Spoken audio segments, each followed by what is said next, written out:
It is autumn 1631. As the wind carries the early chill across the land, all of Catholic Europe, with the exception of France, is in a state of shock and gloom.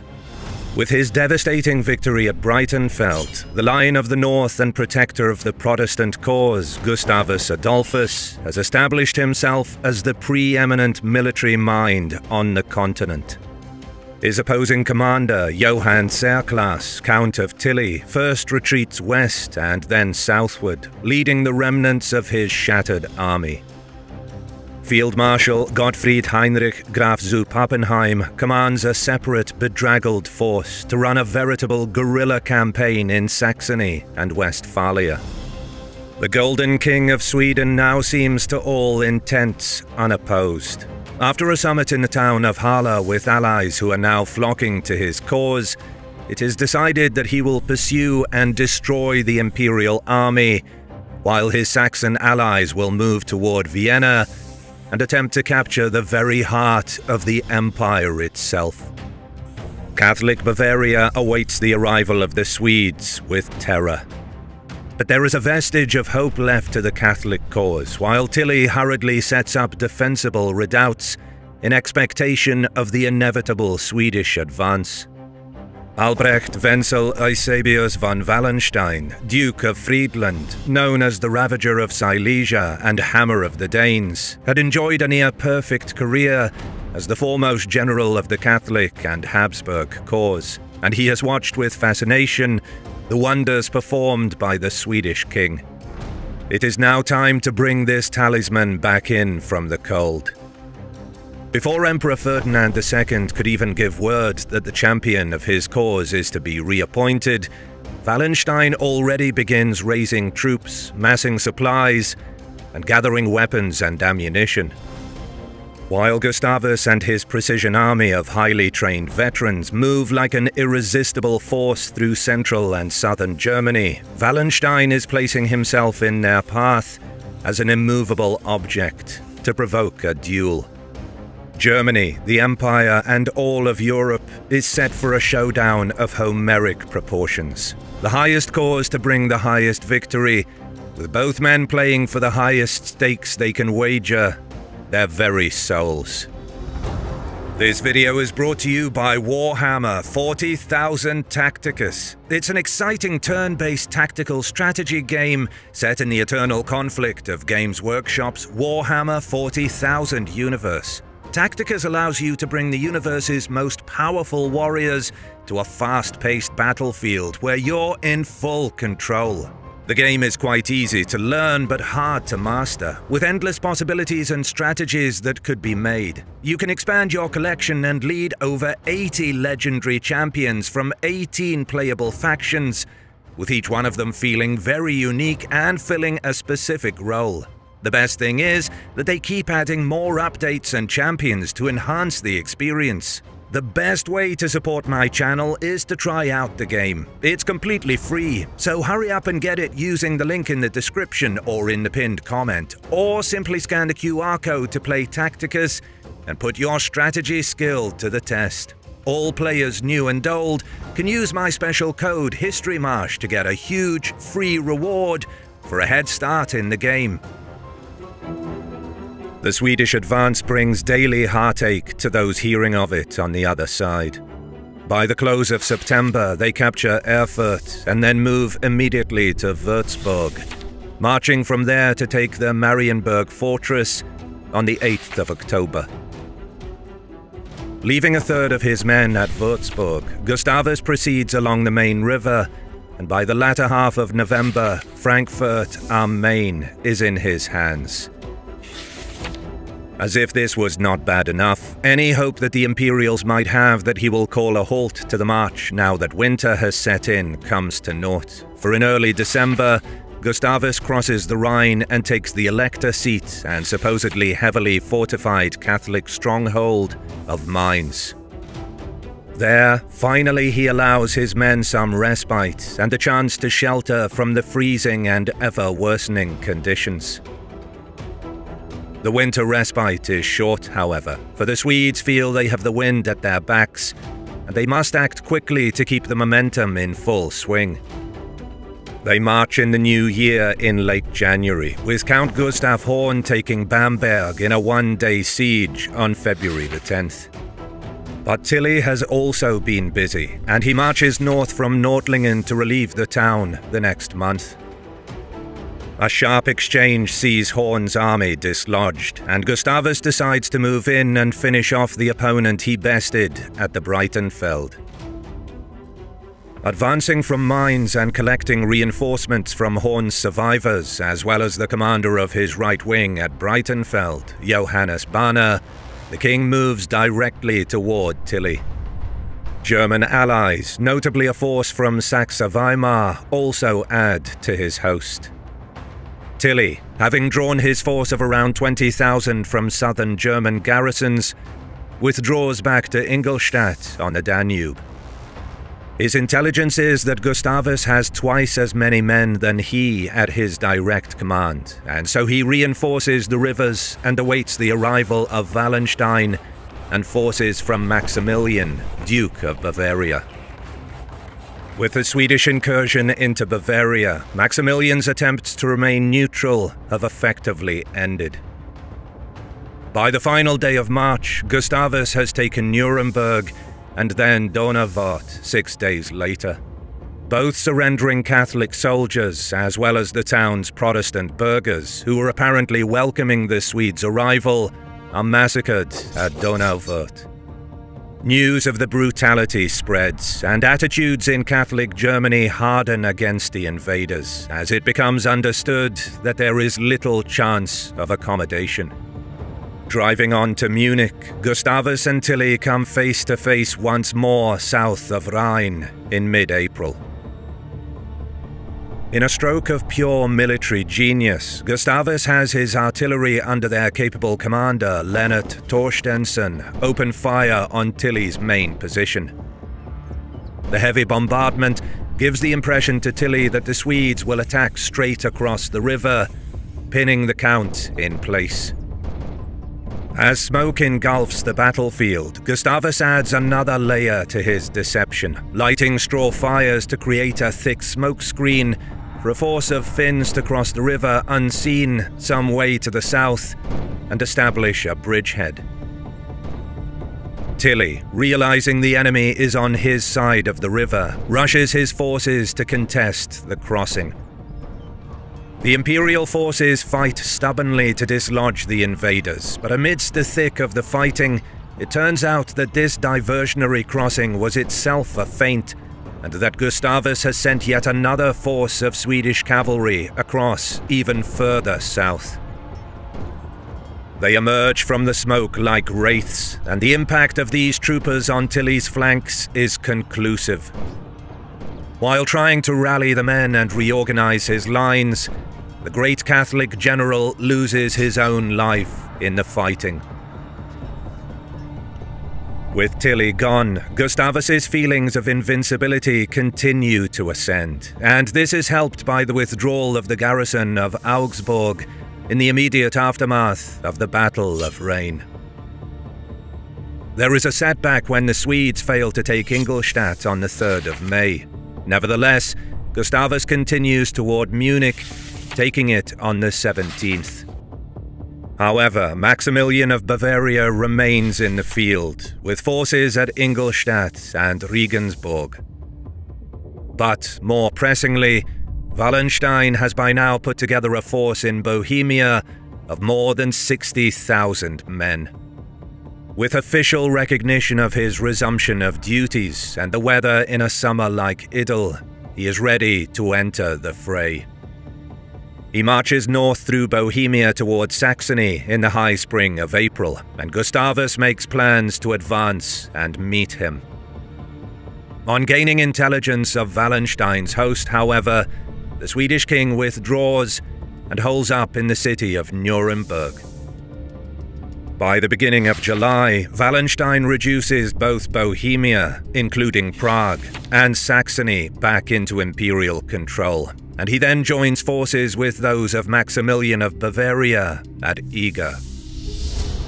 Together, they advance and come into close contact with Gustavus around Nuremberg. Wallenstein sets up camp outside the city. Both sides then sullenly stare at each other for the next month and a half. Wallenstein is initially in the stronger position, but his massive force gradually begins to sicken after weeks in situ, just what Gustavus was counting on. The tens of thousands of Catholic camp followers produce no fewer than 4 tons of excrement every day alone, not to mention that of his animals and fighting men. Finally, Gustavus receives reinforcements sent by his chancellor, Axel Oxenstierna, and moves to seize the town of Fürth. There he attempts a crossing, but the operation turns into a debilitating failure. The Swedes lose more than 2,500 men, as well as some important officers, including the artillery maestro Lennart Torstensson, who is taken prisoner and would spend a year in enemy captivity. Gustavus eventually withdraws in the middle of September to Windsheim, with the thought that he will make his new winter camp in Swabia. Wallenstein and Maximilian both need to replenish and rejuvenate their own forces, and they march to Coburg, with Wallenstein deciding to move north, back into Saxony, while Maximilian marches south to defend his seat of Bavaria. The meeting of the two greatest commanders of Catholic and Protestant Europe appears to have turned into a dud, at least until the start of the next campaign season. Wallenstein moves into Saxony, to Fürth, and then on to Leipzig, his intention being to utilize the still untapped resources of Saxony and make it his own winter headquarters. In Hildesheim, the mercurial and pugnacious Gottfried Heinrich Graf zu Pappenheim has been operating in northwest Germany since his own narrow escape at Breitenfeld, and he now comes under direct imperial orders to join his forces with those of Wallenstein. The two meet at Merseburg on the 7th of November. Gustavus moves through Bavaria, Swabia, Upper Pfalz, and Franconia after taking his leave of Wallenstein. He had believed that the returned imperial commander was a spent force for the rest of the campaign season, but he now sees this was an optimistic folly. To meet the renewed threat, the Swedes and their king march north, covering 600 kilometers in 17 days. The loss of Protestant cities after the failure at Nuremberg, as well as the possible damage that Wallenstein and Pappenheim could together wreak in undefended Saxony, has the potential to reverse the progress and reputation of the Lion of the North in perpetuity. They could also most likely cut him off in remote southern Germany from his supplies and reinforcements. Amazingly, the Swedes pass Maximilian of Bavaria on the march, the two armies coming within 16 miles of each other, but neither learns of the other's presence. As Wallenstein and the firebrand Pappenheim are meeting at Merseburg, Gustavus is concentrating his own men at Erfurt after their forced march. But Wallenstein's position is not as concrete as it might seem to outside observers. Pappenheim has only just arrived in the main imperial camp, and he is already anxious that the holdings he has won in Westphalia are being overrun in his absence, and so Wallenstein gives leave to allow him to depart within a couple of days. Wallenstein himself is ill with gout, and he lacks the necessary power of personality to impose his will on Pappenheim. He begins to move north, back toward Leipzig. Whispers of these tidings come to the ear of Gustavus, and by the 10th of the month he has moved along the Saale River, taking Naumburg. The inhabitants venerate him like a saint when he rides through the town, pressing to touch his cloak, and this almost superstitious adulation makes Gustavus highly uneasy and uncomfortable. "Everyone treats me as some sort of god," he tells his chaplain. "God will punish me for this." Nevertheless, the Lion of the North decides that the time has come to engage Wallenstein and destroy him, just as he did Tilly. With the Emperor's greatest titan struck from the playing board, the country and the war will be Sweden's for the taking. Gustavus actually views the combined forces of Wallenstein and Pappenheim on the 12th, and seeing that he is outnumbered, he digs in at Naumburg, calling for 2,000 cavalry reinforcements from the Duke of Brunswick-Luneburg at Torgau. Wallenstein demurs at the prospect of attacking such a fortified position over difficult terrain, and makes a withdrawal again toward Leipzig. While the bulk of the army remains with him, other detachments are allowed to travel separately, most notably Pappenheim's company, denuding the Imperial Army of its numerical advantage, an important fact in the Swedish king's eyes. Hearing that Wallenstein is on the move with a much reduced force, Gustavus wastes no time in going after him, even without the 2,000 extra cavalry he hoped to receive from Luneburg. With Pappenheim and other imperial forces abroad in the heart of Saxony, his allies are not inclined to reduce their own garrisons and leave themselves undefended. Gustavus is frustrated, but resolved to take his opportunity and fight the legendary figure that is Wallenstein. First contact between the two comes at the village of Rippach near Weissenfels, when a small imperial cavalry detachment of dragoons and Croats engage the Swedish vanguard and manage to delay it by 4 hours. Wallenstein, just 12 miles short of Leipzig, sees that battle is inevitable, and he halts near a town set on the wide, wet, marshy stretch of the turf. The town's name is Lutzen. Wallenstein has already sent out messengers for Pappenheim to return when he sets his men to building fortifications around the settlement's environs. He settles on placing his army along the 1.5 mile of road that runs northwards out of Lutzen to the Flossgraben River, putting him to its northeast. The road and its ditches will provide his defensive works, with the slight exception of the only piece of elevated ground within sight distance. This is just outside the town walls to the north, Wallenstein's right flank, where 3 windmills turn slowly in the now frigid winter breeze. This area just outside the town also contains gardens with high walls, perfect cover to hold up an advance.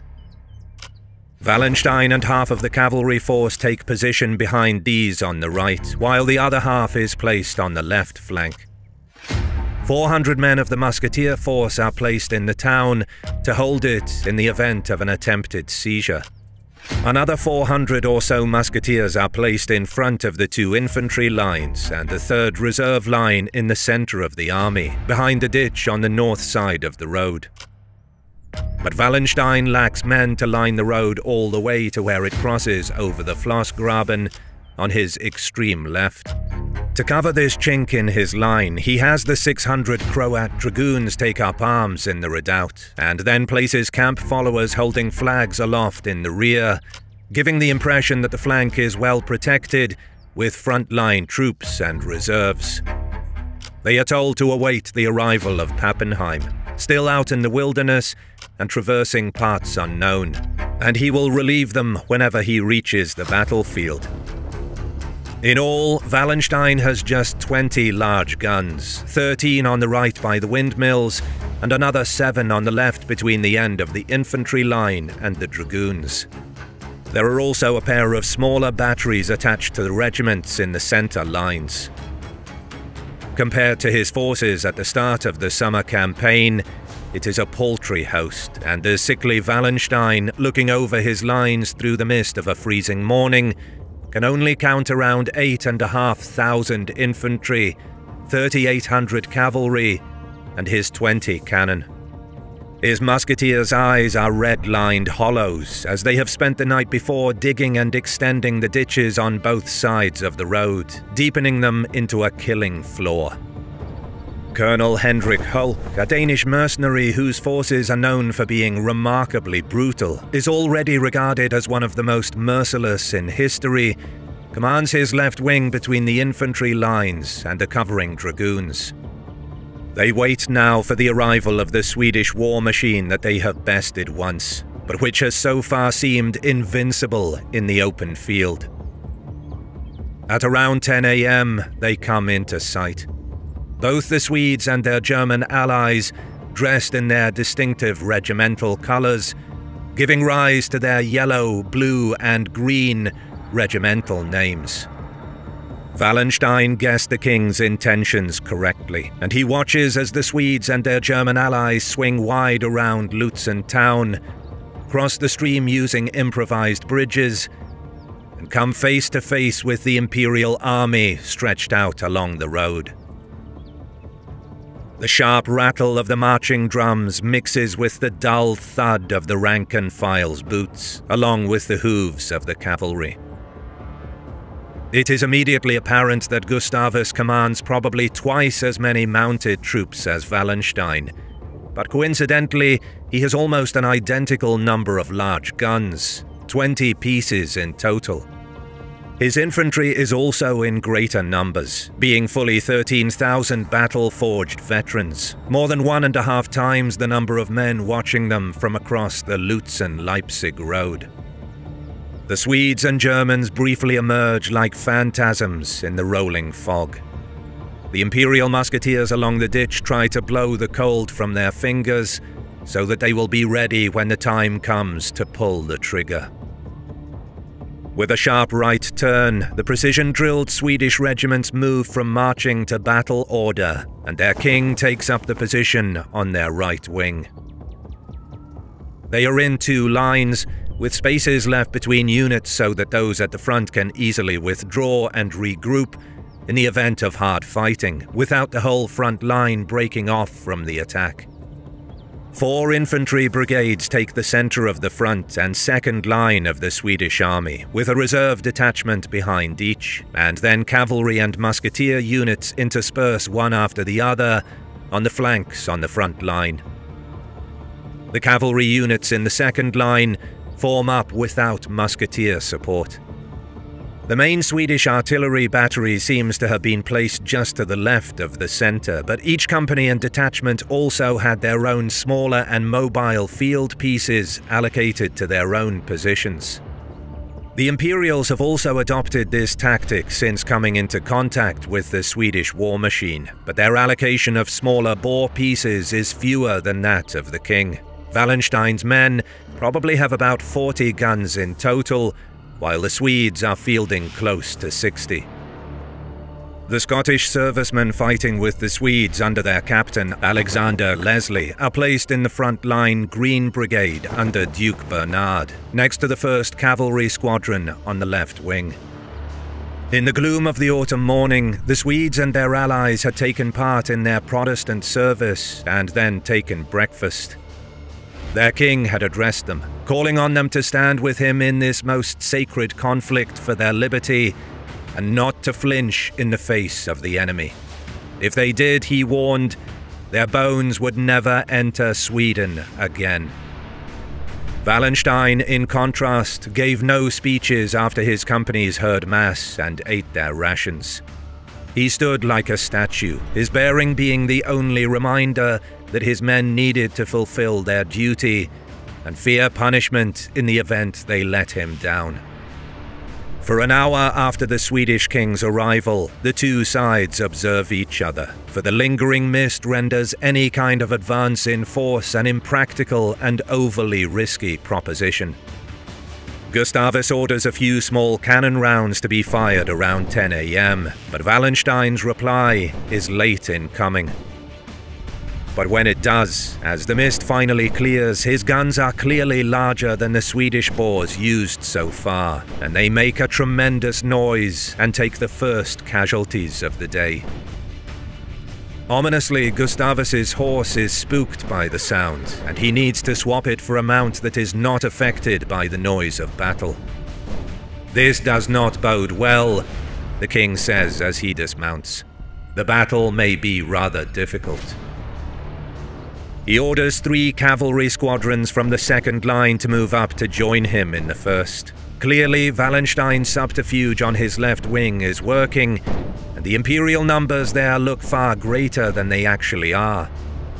Oddly, the field begins to cloud once more, and then a sharp, acrid smell wafts over the Swedish companies.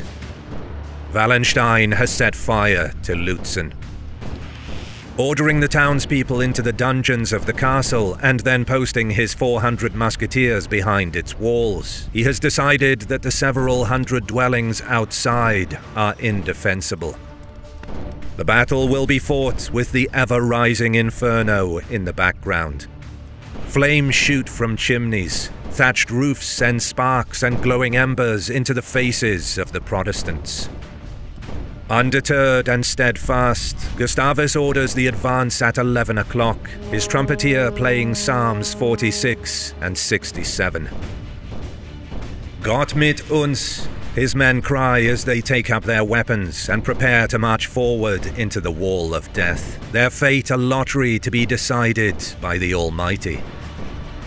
The whole of the Protestant host and its reserve move forward across the 1.5 miles of front. It is an awesome sight. As the valiant men at the face close deeper with the enemy, the noise and impact of the small arms and big guns reaches a crescendo. Seeing the Imperial left wing properly for the first time, Gustavus can make out the lightly armed Croat dragoons before what looks like a deep reserve of infantry. But he also sees some heavier Imperial cuirassiers behind toward the center, correctly identifying them as the real threat. He orders Torsten Stalhanske, commander of his Finnish units, to move forward and engage them, which he does at a gallop. Stalhanske clears the first ditch without difficulty, and then moves on to the second. The Croat dragoons cannot hold against heavy cavalry, and they withdraw, causing a panic among the camp followers set up behind as the dummy companies. As feared, Wallenstein's left wing disintegrates, and he is almost immediately in danger of being flanked and encircled. While Stalhanske has success in clearing the first ditch, the second proves more formidable. On coming into the area, Gustavus comes under fire and leaves the task of overrunning it to his own musketeers, and then rides up the now undefended portion of the road to find a better crossing point. Meanwhile, in the center, the Protestant brigades have come under ruinous fire from the Imperial guns, but they have marched on with exceptional valor and succeeded in clearing both ditches and forcing Wallenstein's units to fall back. Bernhard on the Protestant left wing is tasked with completing the same operation on the Imperial right, and he marches forward with his mixed group of allied German, Swedish, and Scottish musketeers and cavalry. Ironically, the smoke from the still raging fires in Lutzen plays against Wallenstein here, as it gives Bernhard's companies cover in their advance. There are more Croat dragoons in the ditches before Bernhard, along with Imperial musketeers, but the Protestants arrive in such force that they are completely overrun and disperse the defending units. After the ditches, Bernhard's cavalry cuts through a company of Imperial arquebusiers and onward into the second line. The Imperial guns in the center of the field are overrun. For a heart-stopping moment, it appears that Wallenstein's entire line is in the process of collapse, the charge of the Protestants being too much for the outnumbered defenders. Just in front of him, Bernhard's units are on a rampage, and the Sig Wallenstein begins to consider a withdrawal from his position. Only the rise of the terrain at the windmills and the walled gardens slows the advance, and the Imperial artillery on the right cuts significant holes in the Protestant advance. Wallenstein knows that this state of affairs cannot continue, but he is out of options. His men in the center are fighting for their very lives, while on the left wing, the Swedish king is still prowling, looking for the opening that will allow him to bludgeon into the flank of the Imperial center and cause their outright crushing implosion. Gustavus and his captains can sense it too, calling on their men to keep pushing forward, extolling them to press for the breach that will unlock the Imperial army and make the field theirs. Likewise, the increasingly strident cries of the Imperial officers for their men to hold the line tells them all they need to know. It is just a matter of time. And then, deliverance. It starts with a faint echo, perhaps the rumbling of guns down the line or collapsing buildings in the shell of Lutzen. Then there is the sound of singing adding to the noise. Finally, the shrill blast of trumpets makes the blare unmistakable. It is the Imperial cavalry. It is Pappenheim. 2,000 heavily armored riders rush onto the field, coming directly behind Wallenstein's left wing. Arquebus pistol and saber are drawn and fired, swung and stabbed. The Swedish right staggers back at the completely unexpected charge. They are stunned, now taking fire from 2 directions, and across the rest of the battlefield, the surge in momentum is easily discerned by the hard-pressed Imperials holding the center and the hill and gardens on the right. They cheer in Pappenheim's name and fight on, their renewed spirits matched by a corresponding dip in the Swedish morale. But the Protestants are not abandoning all hope just yet. The center of the Swedish forces press forward once more, still blasting at the desperate Imperial lines. But the Imperials have learned their tactics too, and this time, the brigades take a withering fire from the Imperial center formations, the pike and musketmen falling en masse. An Italian officer observed later, it was a wonder to see in a moment the body reduced to a hill of corpses. Veterans fall in their hundreds in the yellow and blue brigades. At almost the same moment, Pappenheim leads another furious charge, this time directly at Stalhanska, and he is shot 3 times. His guard unit is similarly cut open, but he has done his duty, and the tide of the battle has turned. Half falling in the saddle, Pappenheim is rescued by his trumpeter, who leads his horse away from the fighting, but Pappenheim is fighting to stay in the field and wants to charge at the enemy again. He leaves the battle crying out to his men to fight loyally for the Emperor and is put into a wagon to be led to safety, but he dies shortly afterward.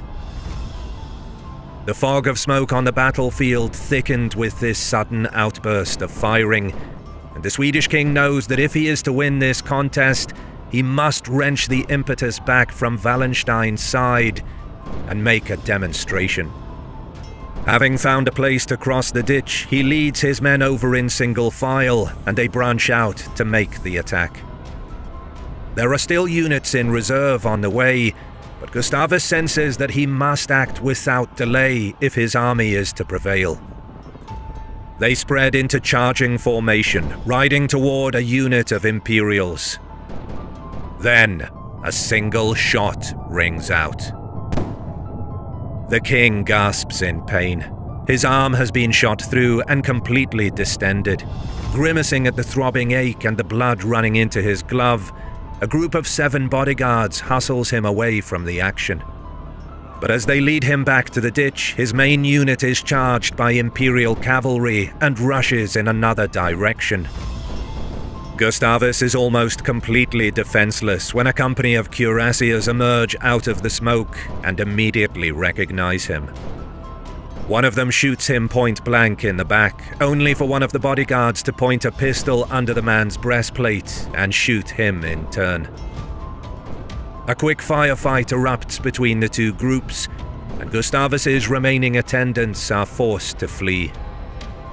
One of the Imperials asks the king's name in the aftermath, and Gustavus replies, "I was the king of Sweden." He dies there amongst his enemies, and his body is shamefully insulted and looted. The Imperial Center then pushes the now decimated Swedish brigades back, and the 2 sides draw breath. Pappenheim's death has been witnessed by the greater part of the imperial army, but the king's fate is all rumor and whispered invective. The Swedish commanders who survive intend to carry out their orders in any event, and they commence another attack on the center by the tottering remains of the Yellow and Blue brigades. They march directly into the line of Wallenstein's company's fire and stand there exchanging volleys with the defenders. At the same time, the Protestant left under Bernhard makes another attempt to overcome Wallenstein's right.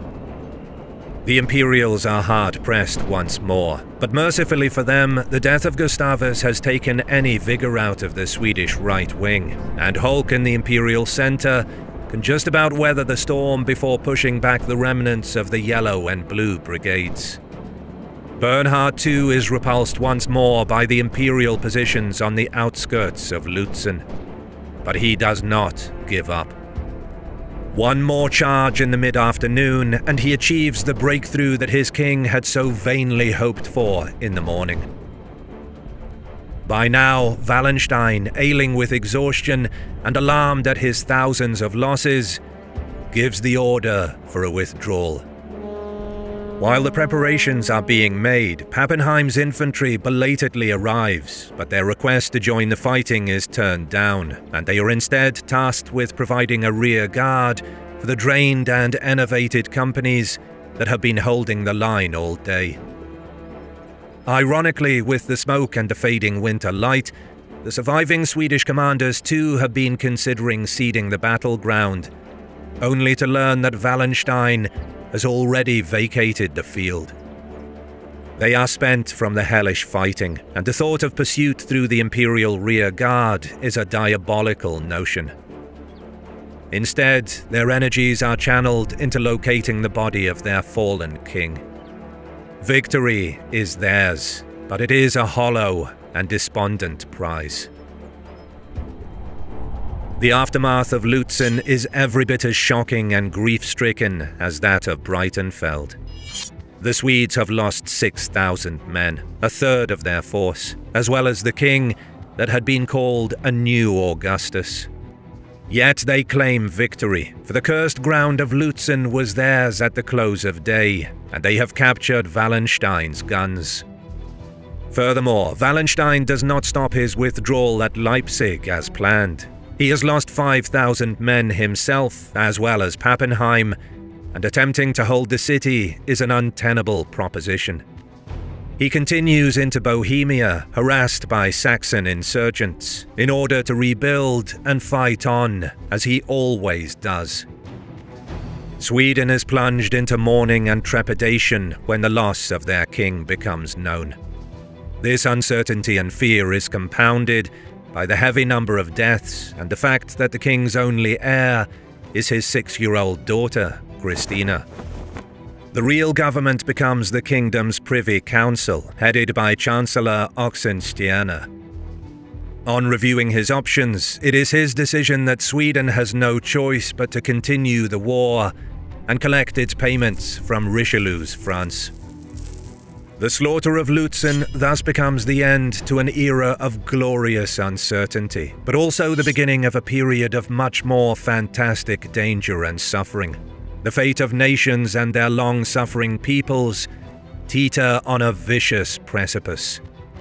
Only time will tell which way they will fall. If you like what you see, consider supporting my work on Patreon, and you get ad-free early access to my videos for as little as $1. You can also show your support by liking the video, commenting, and subscribing to my channel as a sacrifice to the algorithm. As always, I'll see you in the next one.